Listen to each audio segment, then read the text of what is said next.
The Entrepreneur MBA podcast purpose is to help existing business owners grow their companies past the 10 million in revenue per year benchmark. Here is your host, Stephen Halasnik. Welcome, everyone. My name is Stephen Halasnik, and I'm co-founder of Financing Solutions. Financing Solutions provides easy to set up lines of credit for small businesses, and I will be your host for today's Entrepreneur MBA podcast. If you are interested in learning more about a business line of credit for your business, please visit our website at fscreditline.com. That's FS as in Financing Solutions, creditline.com. And I've had my own companies for over 25 years. And over those 25 years, probably 22 of them, I always had a line of credit in place. You know, I really, really believe in it. It's why I really started this company with my business partner. We believe that every business should have a line of credit just in case. Over the last 25 years, I've built 6 companies in the $5 million to $25 million range. Including 2 companies on the Inc. 500 fastest growing companies in the United States. I love learning from people with business experience, and today I'm very excited to be speaking with Andrew Bryant from Self-Leadership International. Andrew Bryant, the founder of Self-Leadership International, is a global leadership speaker, a C-suite advisor, an award-winning coach and author, including Self-Leadership, How to Become a More Successful, Efficient, and Effective Leader from the Inside Out, and the new leadership playbook, Being Human Whilst Successfully Delivering Accelerated Results. Andrew is on a mission to wake up people or to their best possible selves. And he has been doing this for over 25 years through his books, speeches, and executive coaching. Andrew has clients throughout the world that he coaches, definitely including the United States and all throughout other parts of the world as well. Andrew, welcome to today's Entrepreneur MBA podcast. Stephen, it's a pleasure. Thanks for having me. Do you think leadership today has changed? That's the question, right? Has leadership changed? So I love this question because it means that I can challenge what people think about leadership, because it means different things to different people. So leadership is a process. It's a process of influencing people in a manner that enables them to achieve group goals. So leadership's a process. And leadership is an algorithm of 3 fundamental things: the leader's style, the followers' motivation and skill sets, and the environment. So over the last 2+ years, as we found our way in the midst of a global pandemic, did the environment change? Yes. Were employees' motivation and skill sets challenged? Yes. Did leaders' styles adapt? Well, yes and no. So if we look at leadership from the position of what does a leader need to do in terms of style to engage people in a new environment, then yes, we've had a need for an upgrade in leadership and the leadership process. That's how I'd answer that question. You know, I never put much thought into the leadership question, certainly, but never much about this next area that I wanted to ask you about. So there's old school leadership, which is more dictatorial, right? There is maybe new world leadership, which is more inclusive. Isn't it probably the best idea just to have a leadership style, regardless if it's maybe not the most current one? So there is an argument for that. It's called Contingent leadership, and this is the MBA podcast, and I'm guest faculty on a number of MBA programs, and there is something called Contingent leadership, which says pick the leader for the context. And right, but the reality is, of course, the context changes very rapidly. Now, there's a story I use in the book that says, if you and I were on an airplane at 35,000 feet, the oxygen masks did fall from the ceiling, and there's a loud bang and smoke swirls around our ankles. if the captain came out of the cockpit and said, ladies and gentlemen, clearly there's a bit of a problem. I'd like to create some focus groups and get your buy-in in terms of what I should do about this problem, then at that point, even the atheists would be getting religion, right? So that clearly, in that situation and context, with those people who may be highly motivated but probably not skilled to fly the plane, the leader's style would be the wrong style for that scenario. Right there, you need a directive leader to tell you what to do, right? But if when we got on that plane and it was a regular flight, you got on at JFK or Dallas and you got on the plane and the leader came on the tannoy and said, right, sit down, buckle up, don't move until I tell you, then we go, I'm never flying this airline ever again. So clearly context matters. And again, in the book, there's a couple of examples of one company that was doing really well. I was interviewing the chief people officer of that organization, and she said, we thought we had the perfect leader. She was engaging, she was empowering, she asked great questions, she got the best out of people. But when going got tough, she couldn't step into the directive leadership role. And they swapped her out and brought in a very directive leader who was terrible at the people side, but was able to drive in that context.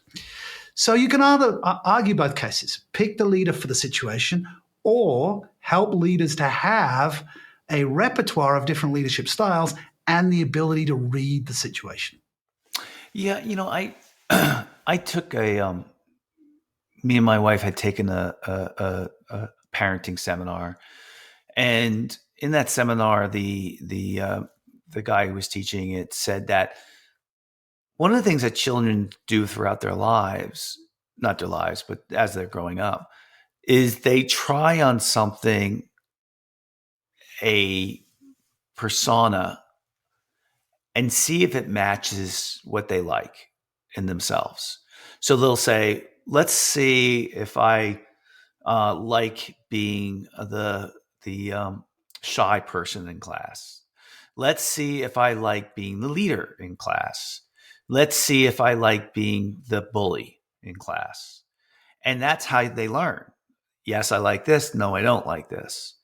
I kind of think, like, through my career, early career, I was doing some of that by diving into a lot of leadership books about people who are, Abraham Lincoln, Martin Luther King, all these different, John D. Rockefeller, all these different people, and seeing what their leadership styles were, and then saying, oh, this matches what I think I'd like to do, or let me try this, and so on and so forth. What do you think about that idea? You think it's a bad idea? There are no bad ideas. It's just, again, I'm going to sound repetitive here, but it is about context, right? I think trying on leadership styles is great, and if you have the opportunity to do it. My biggest challenge in leadership was never when I ran my own companies or when I worked for other people's companies. The biggest challenge for me was when I led volunteer organizations. And when you lead a team of volunteers, and I've been the president of Asia Professional Speakers Association. In the US, you have the National Speakers Association. I've been to many of the conventions there. And I'm currently the president of the Professional Speakers Association of Spain, even though I live in Portugal. And when you lead volunteers, firstly, that's tough. But when you lead speakers, it's like leading cats on cocaine, I think. These are people who are highly ego-driven. So getting buy-in from those people is different from what I've done in other situations, running my own company. So I think it's good to have a repertoire. And if you did have a childhood where you tried on different roles, then you have something to draw upon. But here's the kicker. Leadership is not a popularity contest. So in your parenting seminar, it said children try on to see what they like. I would, as an adult, say we try on what gives us the results that we're looking for. Because sometimes as a leader, we have to, and as a parent, you know this, you have to take on a style that isn't in the short term going to make you popular. Sometimes you've got to drive through a change, and you can't be running your leadership as a popularity contest because you won't get the results. And hence the subtitle of my latest book, which is being human whilst delivering accelerated results. You've got to be able to do both. You've got to be able to connect with the people, and you've still got to deliver results. Because as you know, as a manager, as a leader, if you don't deliver the results, your tenure is going to be limited. Yeah, I And don't think if you don't just to backtrack, and not that it matters, I yeah, don't think the parenting coach or seminar that was giving it was saying that kids do it to be popular. They're doing to say, do I like it? do I like it? Okay. I Yeah. think for a leader, or let's even a manager, let's managers loose, let's just say leader. Okay. Um, I think they would say is this fits me and it delivers the results I'm looking for. And it fits, if you already have employees, it fits the group of employees that will accept that type of leadership style that you decide to pick on. I think, I did this early on in my career, in between, I started my first company when I was 29. And then, so I would say between the ages of 29 and 35 or 40 is when I really started to study leadership and understand more about myself. Because it was more trial by fire than anything else, uh, you know, uh, running a company, and then, which is a lot of times when you're doing it early on, you're doing everything, right? The last thing you're thinking about is, let me dive into what type of leader I am. That comes a little bit later, when you have the time to take a step back and say, okay, I have people doing work now. I have a manager in place, or managers in place, and now I can take some time to develop my skill as a leader here. At least that was my experience. Yeah. And you've really hit the nail on the head there when you say, when I stepped back. And Yeah. that's when we begin to become a leader, right? Because if you're only operating from one default leadership style, you're not stepping back. And when you step back, you're at choice point.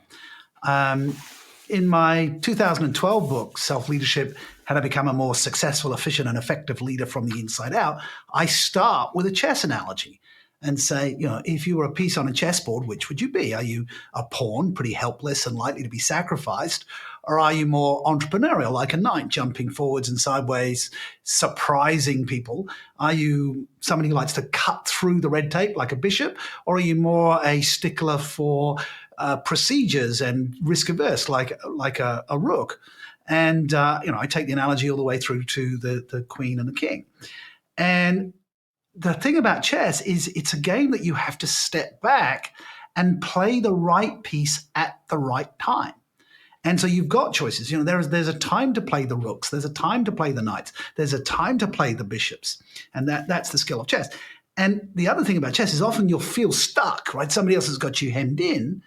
And as a leader, it's always about finding the options and the opportunities. And that's what a good chess player does. They go, well, hang on a moment. If this is happening, I'm getting really tied up here. I need to find an option. I need to find a choice. I need to find some flexibility to move. And then I generate the opportunity. And as a business owner, and that the profit comes when you articulate that opportunity for your clients. That's when the money comes. Yeah, I think being a chameleon as a leader, if that's the right word, is critical. If you can, if you could develop your leadership style and continue to add different parts to it, you don't always have to fall into one category, right? You can, you can use different techniques too. I know with me, one of the things I definitely learned I was really good at was um,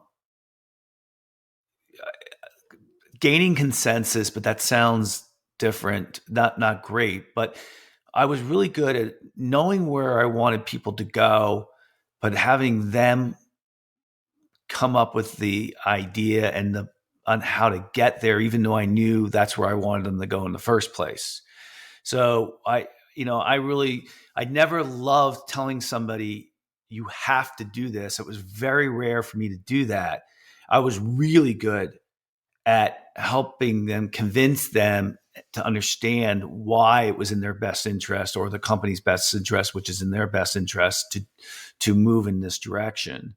And that was I found with the variety of different generations that you sometimes are managing and working with and leading, that style worked well. So rather you saying, I'm not like asking for your advice on it. What I'm saying is, finding your voice as a leader, I think is really, really important for you becoming a great business person.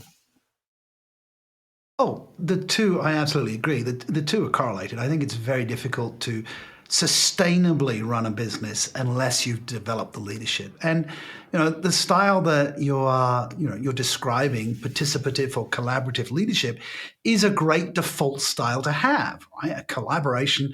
And as I talk to business leaders, during the pandemic and in this sort of almost post-pandemic world, there are three challenges that they're facing. Culture, because it's really hard, when everybody's operating from their desk or their bedroom and they're not coming together to build a sense of inclusion and also to articulate right behaviors. And the other thing is around communication, in that they're not dialoguing well enough. And the third one really is around collaboration, getting people to work together, which was hard sometimes even before the pandemic. But when people are in different locations, how do you get people to collaborate? We only tend to collaborate out of a sense of abundance. If people are needy or fearful, then they mark out territory, right? They don't share resources and they don't share information. So again, that goes back to then the cultural piece, is creating an environment as a leader that is psychologically safe for people to contribute their ideas, their energy, their effort in a way that they feel safe to do so. And they feel built up from doing that. They don't feel depleted. Because if I give a good idea and then somebody else either shoots me down or steals that idea and puts it forward as their own, then that's the end of my participation from that point forwards. What do you do?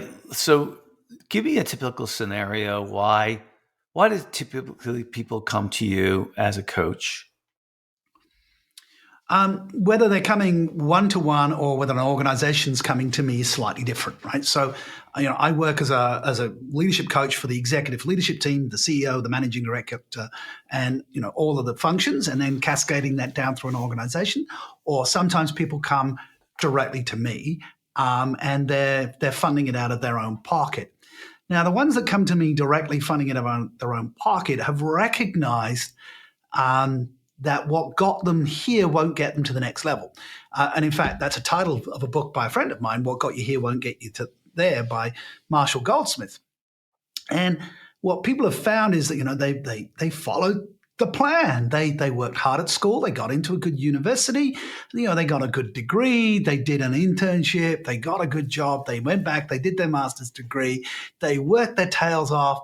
And they were expecting that they would then be invited to the senior leadership or the C-suite, and they are stuck, and they work harder and harder. And then they see people with less competency than them sail past them and move up. And they like, that's not fair. What am I missing? And then I get the phone call going, help. And that's the number one reason. And I'll pause there. I'll tell you what I do with them if you're interested. That was going to be my next question. What's the methodology you use next as to help them, to coach them? Is it this? Well, let me prompt you. My question is, do you help discover what their leadership style is now? Do you have conversations about what does leadership mean to them? Awareness about leadership. What is the methodology that you kind of go through? Well, as I mentioned, I wrote the book on self-leadership, and self-leadership is the practice of intentionally influencing your thinking, feeling, and actions towards your objectives. So the functions of self-leadership are self-awareness. Who am I? What is my leadership style? What is my motivation? Self-learning, my ability to identify the gaps and learning that I need to make and then fulfilling that. And self-regulation or self-management, which we sometimes call emotional intelligence, the ability to be in the right state to do what I need to do. So, I have a psychometric that helps them discover that. I have psychometrics that help people understand their leadership style.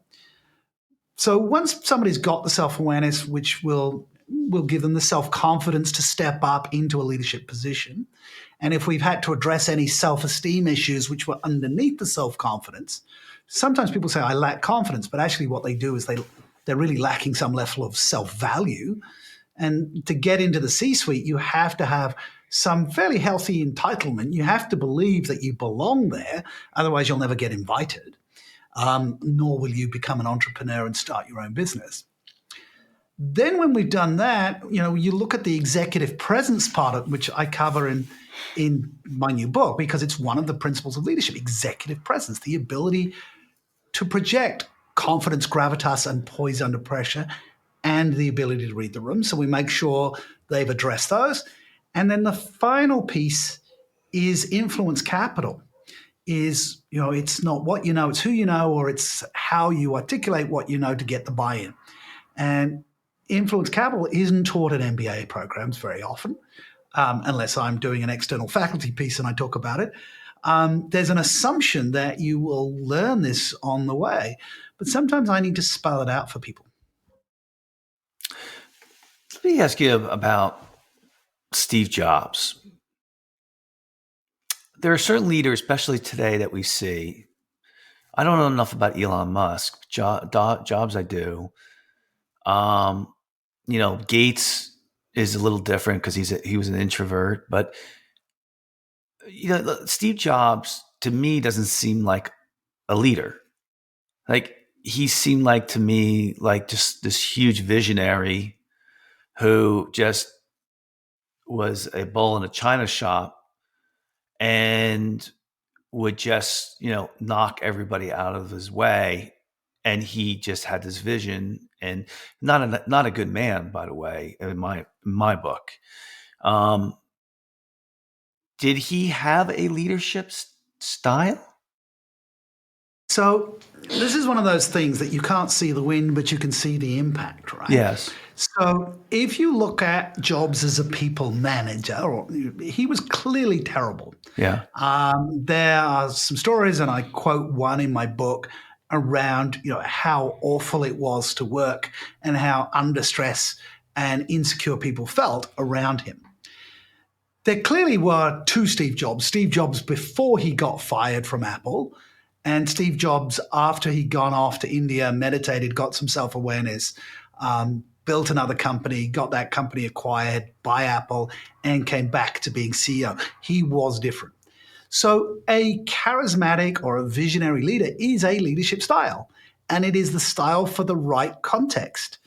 And in the rapidly growing software industry, hardware industry, because Apple merged the two, whereas Microsoft was clearly a little bit separate between hardware and software.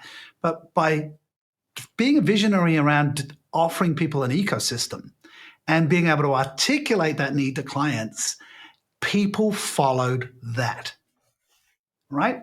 Now, if you put Steve Jobs in charge of a whole bunch of doctors who were highly competent, knew their own values, and he tried that leadership style on them, he'd get tossed out on his ear. Right. So we're back to my very first premise around it's about leader style, followers' motivation, and skill set, and the environment. And Steve Jobs was the leader for that time, for that place. And for those kind of people who really wanted, they were passionate about the vision and they followed him for that reason, not because he was a great human being.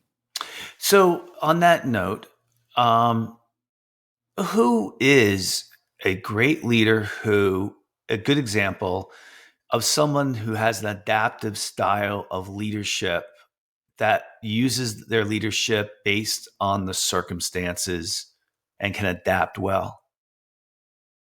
It's a horrible question. It's a good question. I've never heard anybody say I had a horrible question ever. It's a horrible question in terms of whoever you say, right, then goes and does something, right? So, when we talked about coaching, we used to say, well, Tiger Woods is a great example about the power of coaching because he has coaches. And then Tiger Woods clearly didn't have a coach in his relationships because, he then blotted the landscape in terms of his personal brand. And, Elon is, just bought out Twitter and, just tweeted out a conspiracy theory. So picking an individual to talk about the ideal of leadership, perhaps it's not horrible, but it's dangerous, right? Again, it's contextual. I'm British by birth, and we love Sir Winston Churchill because he was our wartime prime minister, and he led us through the Blitz. Well, not me, but my parents and my grandparents. Yeah. But if you talk to an Indian, they hate him. If you talk to an Australian or New Zealand, they hate him because his leadership style was wrong for India. He did terrible things to India, did terrible things in South Africa. He did terrible things at Gallipoli, in terms of letting Australians and New Zealanders die in Gallipoli. But at that moment of the Second World War, he was the right leader for that right context. Yeah, but those are results, and I'm talking more about style. Personality? Style. So, Style. Yeah, style. So when somebody, would we say that Winston Churchill, had well, I think what we're saying here is the modern style of leadership is the ability to change like a chameleon your leadership style based on the circumstances. Are we saying that Winston Churchill was good at that? No, he was terrible at that. Right. And back then, it was one style. I think every different generation probably has a different style, right? So I'm going to go back to my original terrible question, that, according to you. Terrible question for me, not terrible question for you. There you go. So is there somebody now that you think, does a good job of adaptive leadership style? But the interesting thing is that there are thousands of these people, but you don't see them in the news, right? Because to be newsworthy, you have to be on the end of the standard deviation. The people that we hold up are the uniques, right? So there is only one Elon Musk. There's only one Bill Gates, right? And these guys are massive, massive outliers. And they get famous because they had the right leadership style for the right context and the right time. We don't know whether they were adaptable or not. We know that Steve Jobs wasn't because lots of people complained about him. So there are lots of people listening to this show right now who actually have a big heart for their people, but have a strong business acumen, and they adjust, depending on the context and the time, that they struggle through that. At the forward of the book is written by a CEO who I've coached for nearly 20 years and watched him grow and evolve. But at the beginning of the pandemic, we were on a Zoom call, and he was figuratively in the fetal position. He wasn't actually, but he was like, it felt all personal to him because he was he'd been dropped by venture capitalists into a new company to grow and expand. He had the runway. I'd been at his company launch, and everything being rebranded. Everything was on the runway, ready to take this company off. COVID hit, and he was like, "Why did this happen to me?" Right? It's all about me. My runway. This was my big opportunity. And I said to him, "Look, dude, get off the floor. This is your test of leadership. Your people need you to be a different kind of leader right now. The runway is not important. You need to support your people." And he said, "You're right, Andrew. What do I?" We discussed what he needed to do, and he got on the phone. He made sure everybody was all right. He sent care packages where care packages needed to go. They had back end in India. They sent oxygen machines to their office so that anybody that needed them, for their parents needed oxygen machines during COVID. He did all of the right things at that time in that context. And then as things tightened up, he stepped back into his normal style, got things cranked up. That company's just had 3 amazing quarters. So you won't necessarily know this guy yet. So it's an example that the people who are doing it in the trenches listening to this right now are the true leaders. Everybody else is an outlier, and there's a danger in picking an outlier and saying, this is what you need to be like. When I wrote my 2012 book, my co-author and I, Dr. Anna Kazan, looked at all the leadership memes on LinkedIn and Facebook. Leaders are like this. Leaders are like this. And the list was so long, it might as well have included can turn water into wine, can walk on water. And I think, but between us, we had this conversation. This is not healthy. Leaders are human beings. Leadership is a process. I think I agree with you. Go I ahead. agree. There's an old saying, and as if you, and then I'm going to back into what I was, something I'm going to say. But if you read 3 books on any subject matter, you're an expert. And so, yeah. So what happened was, like, when I dove into leadership styles, and I started reading about different famous people, and just really learned about the subject of leadership. And through that process and that learning, evolved my understanding of what type of leader I wanted to be. What was my style? It's not. Listen, it's although I'm extremely process oriented, and it's not always that leadership is not in a box. There's so many variables that are thrown at you that, and your emotions come into play too, that you're not going to be a robot and act the same way every single time. And but I would tell you that those variety of different books I read, from Sam Walton to Grant to John D. Rockefeller to I can go to Martin Luther King to Gandhi to a variety of other people, Winston Churchill, had a big influence on me of just being aware of what leadership really means. And you have no argument for me there, and it's I know why you asked the question, because it's good to hold up it's good to model. Well, excellence. I get there faster. That's the reason. See, the reason why I ask. I'm an extremely competitive athlete. Okay, and the fastest way that I've learned in the variety of different sports that I've done at a very high level is the fastest way for me to get to where I'm going is to see a role model and really try to do what they've done, or to see how else I can get there. Go on. What were you going to say? No, it is. Look, role modeling is a great way to start learning. The point about leadership is you're in front, and there becomes a point when there is nobody in front of you. Oh, yeah. And at that point, you don't have any reference. And it's interesting, a lot of people won't make that last step to be a leader. They're quite happy to be a 2IC because they can be operational and somebody else is doing the visioning and the articulating. So the reason I shy away from the question, and there's lots of people I could quote, and I've read this many, many books too. But the message that you read my bio. My bio says, I'm on a mission to wake people up to be the best version of themselves. And I want to give people permission to step into leadership, because leadership, as I said, is not a popularity contest. And the whole point is you need a leader when there's no longer a path. If you just need to follow the path and process, we need management. We don't need leadership. Just follow the process, follow the steps. Don't err, and you'll be fine, right? You can CYA, cover your whatever, and you'll be fine. But we need leaders when there's no longer a path. The standard operating procedure is not viable in this particular context, and at that point, they've got to step back from the situation and go, okay, I need to take responsibility here. I've got accountabilities to the people around. I'm not sure 100%, but I need to do this. Let me give you an example.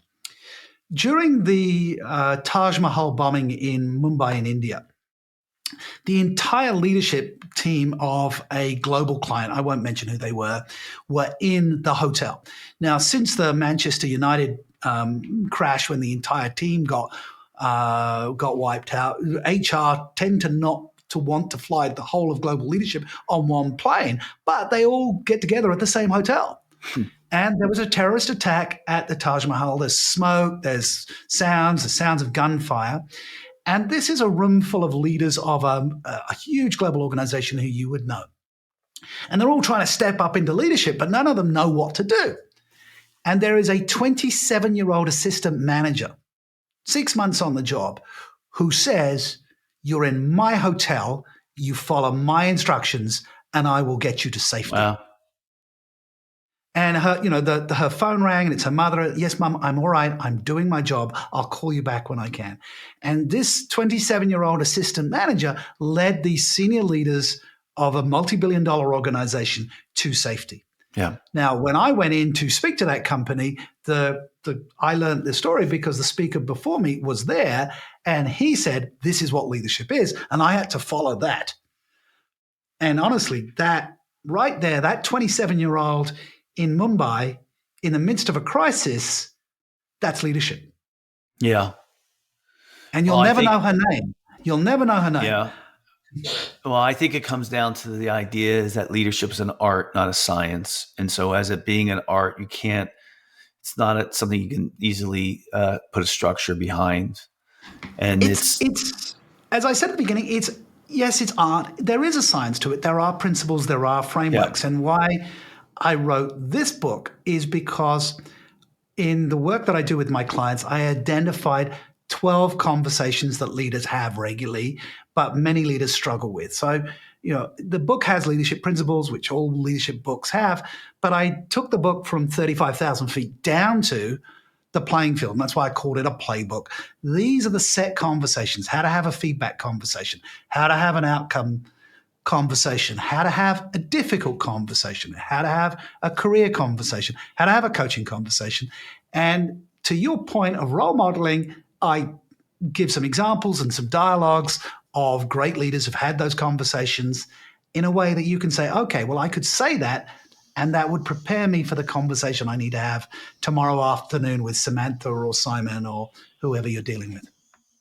Yeah, we got to wrap this up. I would just tell our listeners, because again, all of our listeners are mostly entrepreneurs who are under $5 million in size and revenue, US, and so they're starting to learn as they grow their organization how important leadership is. And the light bulb went on my head was when I was at a lecture, I was at a seminar, and they said, this is early on in my career, and they said, there are 3 types of workers at a company. You have the worker B who does all the work. You have the manager in the middle who's making sure the worker B is doing their job and also managing the resources of the company. And then you have the leader.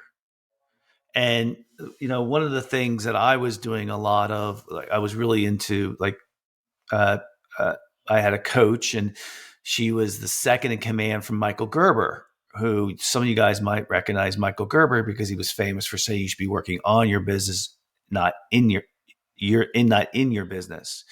And so those two things came together, and it made me realize the company was getting to a point where I could start working on it and being a leader instead of being a leader and a manager.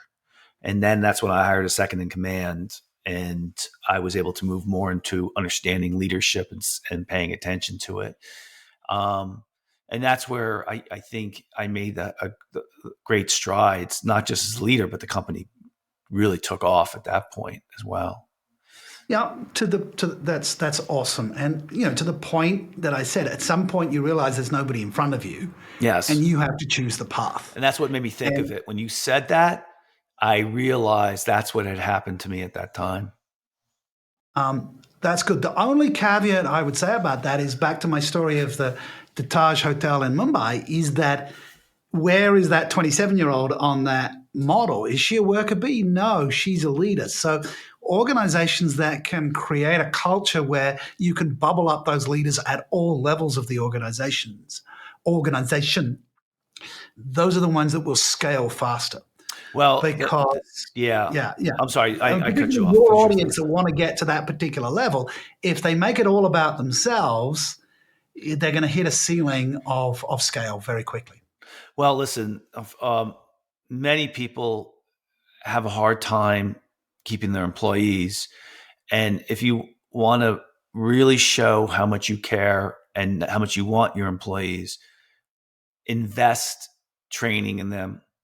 And, what I did with my person that I moved into the second command model is I made sure she took leadership classes, not just management classes, but leadership classes.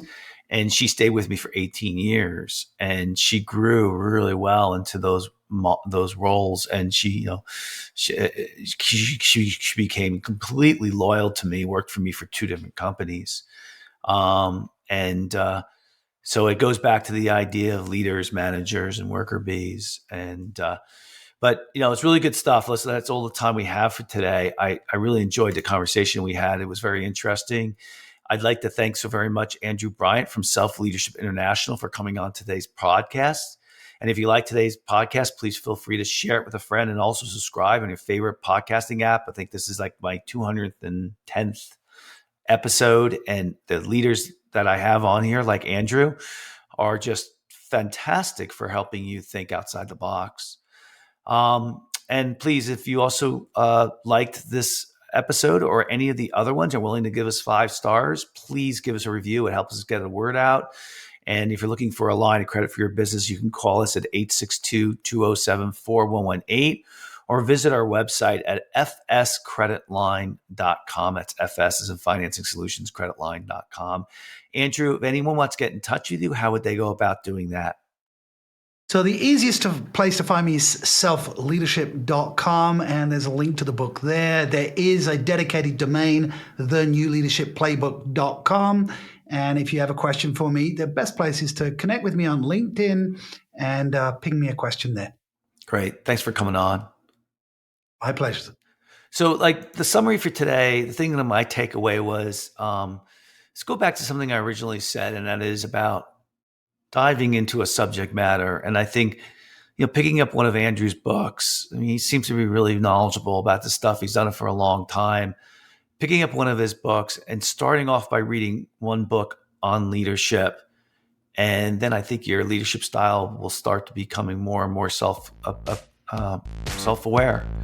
which I think is the key part of leadership. So other than that, everybody have a fantastic day.